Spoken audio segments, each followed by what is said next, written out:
Hello friends, எல்லோரும் எப்படி இருக்கீங்க? இன்றைக்கி நம்ம வீடியோவில் ஒரு அட்டகாசமான ஒரு ஸ்நாக் ரெசிபி தான் செய்ய போகிறோம். அதாவது இந்த ஸ்நாக் வந்து பார்த்திங்கன்னா நம்ம ஒரு வாரம் 10 நாள் கூட நம்ம ஸ்டோர் பண்ணி வச்சு சாப்பிடக்கூடிய அளவுக்கு ரொம்ப சூப்பரான ஒரு ஸ்நாக் தான். ஏற்கனவே நம்ம சேனலில் வந்து பார்த்திங்கன்னா மிக்சர் ரெசிபி வந்து நம்ம போட்டிருப்போம். அந்த மிக்சரை வந்து பார்த்திங்கன்னா நிறைய பேர் ட்ரை பண்ணிவிட்டு ரொம்ப சூப்பராக வந்திருக்குன்னு சொல்லிட்டு கமெண்ட்ஸும் பண்ணியிருந்தீங்க. இன்றைக்கும் வந்து பார்த்திங்கன்னா நம்ம ஒரு சூப்பரான மிக்சர் ரெசிபி தான் பண்ண போகிறோம். இது வந்து பார்த்திங்கன்னா ரொம்பவே ஈஸியாக இருக்கும். நம்ம ஏற்கனவே செஞ்ச மிக்சரை விட இது ரொம்ப ஈஸியாக இருக்கும். டேஸ்ட்டும் வந்து பார்த்திங்கன்னா ரொம்ப நல்லாயிருக்கும் சாப்பிட்றதுக்கு. வாங்க, நல்லா காரசாரமாக சூப்பராக ஒரு வாரம் ஆனாலும் நம்ம வச்சு சாப்பிட்ற அளவுக்கு சூப்பரான ஒரு ஸ்நாக் வந்து எப்படி செய்கிறதுன்னு பார்க்கலாம். மாவு பிசையறதுக்கு ஒரு அகலமான பாத்திரம் எடுத்துக்கிட்டு இந்த பாத்திரத்தில் 3 கப் அளவுக்கு நான் கடலை மாவு சேர்த்துக்கிறேன். மாவு வந்து சலிச்சிட்டு சேர்த்துக்கலாம். நான் எடுத்துருக்கிற கப்போட சைஸ் வந்து பார்த்தீங்கன்னா 250 மில்லி கப் தான்.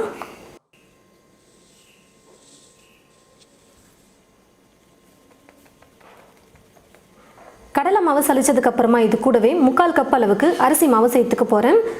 1 கப் கடலை மாவுக்கு 1/4 கப் அரிசி மாவு எடுத்துக்கோங்க, கரெக்டாக இருக்கும். இதுதான் ரேஷியோ. இப்போ நான் 3 கப் கடலை மாவுக்கு 3/4 கப் அளவுக்கு பச்சரிசி மாவு சேர்த்துக்கிறேன். இப்போ அரிசி மாவையும் சேர்த்து நல்லா சலிச்சு எடுத்துக்கலாம். இப்போ அரிசி மாவு கடலை மாவு கூட 1/4 ஸ்பூன் அளவுக்கு மஞ்சள் தூள் சேர்த்துக்கிறேன். 1/4 ஸ்பூன் பெருங்காயத்தூள், காரத்துக்கு ஏற்றது போல் மிளகாய்த்தூள் சேர்த்துக்கலாம். நான் வந்து கொஞ்சம் கலர்ஃபுல்லாக இருக்கணும் அப்படின்றதுனால காஷ்மீரி சில்லி பவுடர் சேர்த்துக்க போகிறேன். 1 ஸ்பூன் அளவுக்கு சேர்த்துக்கிறேன். உப்பு தேவையான அளவுக்கு சேர்த்துக்கிறேன். முதல்ல இது எல்லாத்தையும் சேர்த்து நல்லா கலந்து கொடுத்துக்கலாம்.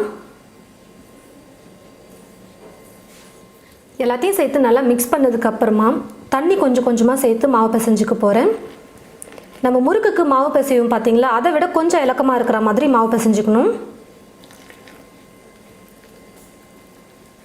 பாருங்கள் ஃப்ரெண்ட்ஸ், கொஞ்சம் கொஞ்சமாக தண்ணி சேர்த்து நான் மாவு வந்து பிசைஞ்சிக்கிட்டேன். ரொம்ப கெட்டியாக நான் முறுக்குக்கு மாவு பிசைகிற மாதிரி பிசையில பாருங்கள்.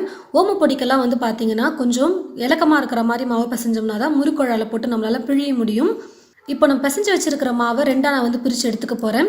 பாதி மாவை எடுத்து நான் ஒரு பவுலில் சேர்த்துட்டு பாதி மாவை எடுத்து ஒரு பவுலில் சேர்த்துக்கிறேன். மீதி இருக்கிற இந்த மாவு வந்து பார்த்தீங்கன்னா நம்ம ஓமப்பொடி செய்கிறதுக்காக வச்சுக்க போகிறோம். இந்த மாதிரி கொஞ்சம் இலக்கமாக இருக்கிற மாதிரி நீங்கள் மாவு வந்து மிக்ஸ் பண்ணிக்கோங்க, கரெக்டாக இருக்கும் ஓமப்பொடி செய்கிறதுக்கு. இப்போ எடுத்து வச்சிருக்கிற இந்த மாவில் கொஞ்சம் தண்ணி சேர்த்து நம்ம மாவை கரைச்சி எடுத்துக்க போகிறோம். தோசை மாவு பதத்துக்கு நம்ம வந்து மாவை இப்போ கரைக்கணும். அந்த அளவுக்கு கெட்டியாக இருக்கிற மாதிரி நீங்கள் மாவு வந்து கரைச்சிக்கோங்க. ரொம்ப தண்ணி அதிகமாக சேர்த்துடக்கூடாது. கொஞ்சம் கொஞ்சமாக தண்ணி சேர்த்து கரைச்சோம்னா கரெக்டான கன்சிஸ்டன்சிக்கு நம்ம மாவை கரைச்சி எடுக்க முடியும். இந்த அளவுக்கு கொஞ்சம் கொஞ்சமாக தண்ணி சேர்த்து மாவை கரைச்சி எடுத்துக்கிட்டால் போதும். பாருங்கள், மாவு எடுத்து ஊற்றும்போது இந்த மாதிரி நல்லா ஃப்ளோவாக விழணும், கெட்டியாக விழக்கூடாது. கடாயில் எண்ணெய் ஊற்றி வச்சுருக்கேன். எண்ணெயும் வந்து பார்த்தீங்கன்னா நல்லா காஞ்சி வந்துருச்சு. எண்ணெய் நல்லா காஞ்சதுக்கு அப்புறமா இந்த மாதிரி ஒரு கண்ணு கரண்டி எடுத்துக்கோங்க. அப்படி இல்லைனா நீங்கள் காராபூந்தி செய்கிறதுக்கு கரண்டி வச்சுருந்தீங்கன்னா அதை கூட யூஸ் பண்ணிக்கலாம். கரண்டியில் கொஞ்சம் கூட தண்ணியை இல்லாமல் நல்லா தொடச்சி எடுத்துட்டு இப்போது நம்ம ரெடி பண்ணி வச்சுருக்கிற மாவை ஒவ்வொரு கரண்டியாக எடுத்து ஊற்றி நம்ம பூந்தி செய்ய ஆரம்பிச்சிடலாம்.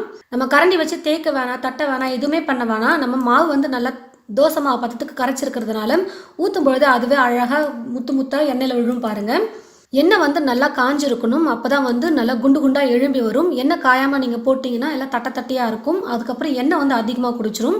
எண்ணெய் நல்லா காஞ்சதுக்கு அப்புறமா நம்ம மாவு வந்து ஊற்றும் பொழுது பூந்தி சூப்பராக நமக்கு குண்டு குண்டாக கிடைக்கும். நல்லா கிறிஸ்பியாக வர வரைக்கும் இப்போ காரா பூந்தியை குக் பண்ணி எடுத்துக்கலாம். அப்பப்போ கரண்டி வச்சு கலந்து கொடுக்கும்போது நல்லா வெந்து வரும். பாருங்கள் ஃப்ரெண்ட்ஸ், நல்லா வெந்து கலரும் நல்லா மாறி வந்திருக்கு. ரொம்ப தீஞ்சு போகிற அளவுக்கு விட்டுறாதீங்க, வேகலைன்னு சொல்லிட்டு. நல்லா கிறிஸ்பியாக வர வரைக்கும் பார்த்து குக் பண்ணி எடுத்துக்கோங்க. இந்த மாதிரி ஒரு வடிகரண்டி யூஸ் பண்ணிக்கிட்டோம்னா இருக்கிற எக்ஸ்ட்ரா எண்ணெயும் நல்லா ட்ரை ஆகிட்டு வந்துடும்.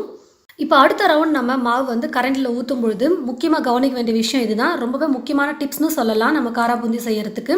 செகண்ட் டைம் எண்ணெயில் நம்ம மாவு ஊற்றும் பொழுது கரண்டியை தண்ணியில் நல்லா கழுவிட்டு ஒரு துணி போட்டு தொடச்சிக்கோங்க, ஈரமே இல்லாத மாதிரி. அதுக்கப்புறமா மாவு வந்து கரண்டியில் ஊற்றணும். ஒவ்வொரு முறையும் நீங்கள் எண்ணெயில் காராபூந்தி ஊற்றும்போது இந்த மாதிரி தான் நம்ம செய்யணும். அப்போ தான் காராபூந்தி நமக்கு நல்லா குண்டு குண்டாக முத்து முத்தாக கிடைக்கும். இல்லைனா நீள நீளமாக நமக்கு ஷேப்பே இல்லாமல் காராபூந்தி கிடைச்சிரும். இந்த டிப்ஸ் மட்டும் நீங்கள் ஃபாலோ பண்ணிங்கன்னா சூப்பராக காராபூந்தி செஞ்சு எடுத்துடலாம். இதே போல் எடுத்து வச்சுருக்கிற எல்லா மாவையும் பூந்தி செஞ்சு எடுத்துக்கிறேன். பாருங்கள் ஃப்ரெண்ட்ஸ், எல்லா மாவையுமே நான் வந்து காராபூந்தியாக செஞ்சு எடுத்து வச்சுக்கிட்டேன். இப்போ நம்ம காரா சேவ் வந்து செய்ய ஆரம்பிச்சிடலாம். முறுக்குழாயில் எப்போவுமே மாவு போடுறதுக்கு முன்னாடி எண்ணெயை வந்து நல்லா அப்ளை பண்ணிக்கணும். நான் வந்து பார்த்தீங்கன்னா இப்போது காரா சேவு செய்கிறதுக்கு கொஞ்சம் மொத்தமான ஒரு டிசைன் தான் எடுத்திருக்கேன். நம்ம ஓமப்பொடி செய்கிறதுக்கு ரொம்ப மெல்லிசாக இருக்கிற ஹோல்ஸ் இருக்கிற டிசைன் தான் எடுப்போம் நம்ம. ஆனால் காரா சேவுக்கு வந்து கொஞ்சம் மொத்தமாக இருக்கிற மாதிரி பார்த்துக்கோங்க. நான் எடுத்துருக்கிறது வந்து பார்த்தீங்கன்னா ரொம்ப மொத்தமாக இருக்குது. எனக்கு இந்த டிசைன் தான் இருக்குது. இதுக்கு மேலே பெரிய ஹோல்ஸ் தான் இருக்குது. அதனால் இந்த டிசைன் நான் வந்து எடுத்திருக்கேன். இன்னும் நீங்கள் கொஞ்சம் மெல்லிசாக இருக்கிற மாதிரி பார்த்துக்கோங்க ஹோல்ஸும். அப்போ கரெக்டாக இருக்கும் காராசேவ் செஞ்சு எடுக்கிறதுக்கு. நம்ம காராசேவுன்னு சொல்ல முடியாது, இதை ஓமப்பொடின்னு சொல்ல முடியாது. அந்த மாதிரி கொஞ்சம் மீடியம் சைஸில் தான் நம்ம கொஞ்சம் மெல்லிசாகவும் இல்லாமல் மொத்தமாக இல்லாமல் சுட்டு எடுக்க போகிறோம். கொஞ்சம் கொஞ்சமாக எண்ணெய் தடவைனா இந்த முறுக்குழாயில் மாவு போட்டு நம்ம எண்ணெயில் இப்போது சுட்டு எடுத்துடலாம். எண்ணெய் நல்லா காஞ்சதுக்கப்புறமா எண்ணெயிலே வந்து பிழிஞ்சு விட்டுக்கலாம். நல்லா ரவுண்டாக நம்ம சுற்றி விட்டுட்டோம்னா எடுக்கிறதுக்கு ரொம்ப ஈஸியாக இருக்கும். எண்ணெயில் மாவை பிழிஞ்சு விட்டதுமே நம்ம கரண்டி வச்சு கலந்து கொடுக்கக்கூடாது, திருப்பி போடக்கூடாது. கொஞ்சம் வேகணும். அதுக்கப்புறமா நம்ம கரண்டி வச்சு திருப்பி கொடுத்துக்கலாம். பாருங்கள் ஃப்ரெண்ட்ஸ், ஒரு பக்கம் நல்லா வெந்து வந்திருக்கு. இப்போ நான் திருப்பி போட்டுக்கிறேன். இன்னொரு பக்கமும் நல்லா வெந்து வரட்டும்.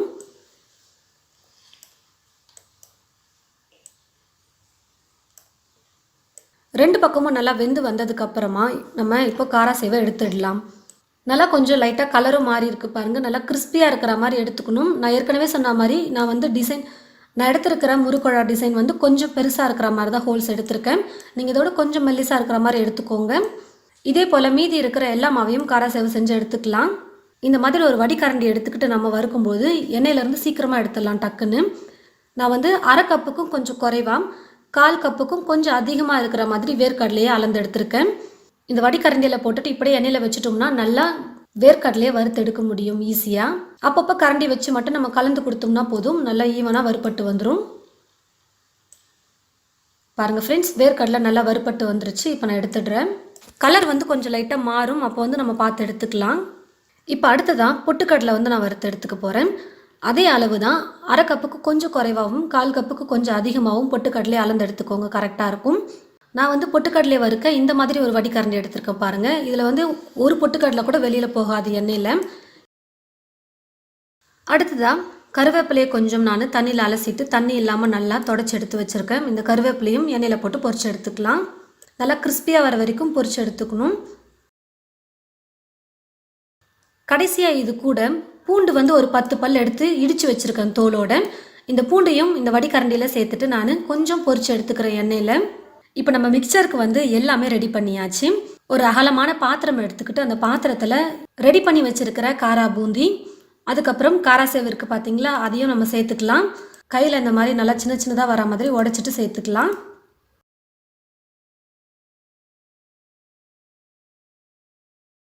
இப்போ காராசேவும் காரா பூந்தியும் சேர்த்து எல்லாத்தையும் நல்லா மிக்ஸ் பண்ணி விட்டாச்சு.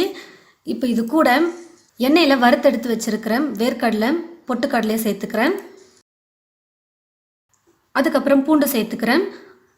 காரத்துக்கு வந்து பார்த்திங்கன்னா நம்ம ஏற்கனவே மாவு கூட மிளகாய்த்தூள், உப்பெல்லாம் வந்து சேர்த்துருக்கோம். இருந்தாலும் மேலே ஒரு கோட்டிங்க்கு நம்ம உப்பு மிளகாய்த்தூள் போட்டு மிக்ஸ் பண்ணும்போது சாப்பாடு இன்னும் நல்லா காரசாரமாக டேஸ்ட்டாக சூப்பராக இருக்கும்.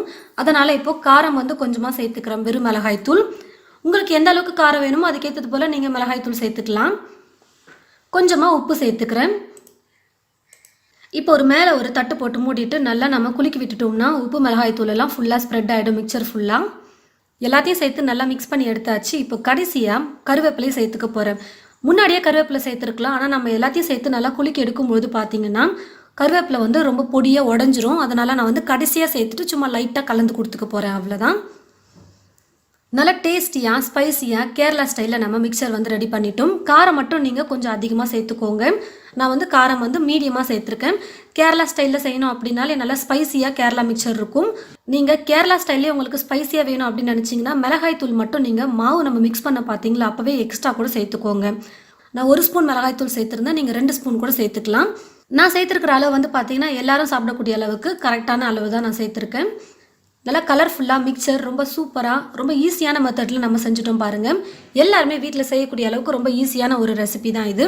கண்டிப்பாக நீங்களும் உங்களுடைய வீட்டில் கேரளா ஸ்டைல் மிக்சர் செஞ்சு பார்த்துட்டு எப்படி இருக்குன்னு மறக்காமல் கமெண்ட் பாக்ஸில் வந்து கமெண்ட் பண்ணுங்கள். இந்த வீடியோவை மற்றவங்களுக்கும் ஷேர் பண்ணுங்கள். இது போல் நிறைய ரெசிபிஸ் பார்க்க தமிழ் ஃபுட் மசாலா சேனலை மறக்காமல் சப்ஸ்கிரைப் பண்ணிக்கோங்க. கூடவே பக்கத்தில் இருக்கிற பெல் ஐக்கானை கிளிக் பண்ண மறந்துடாதீங்க. தேங்க்யூ.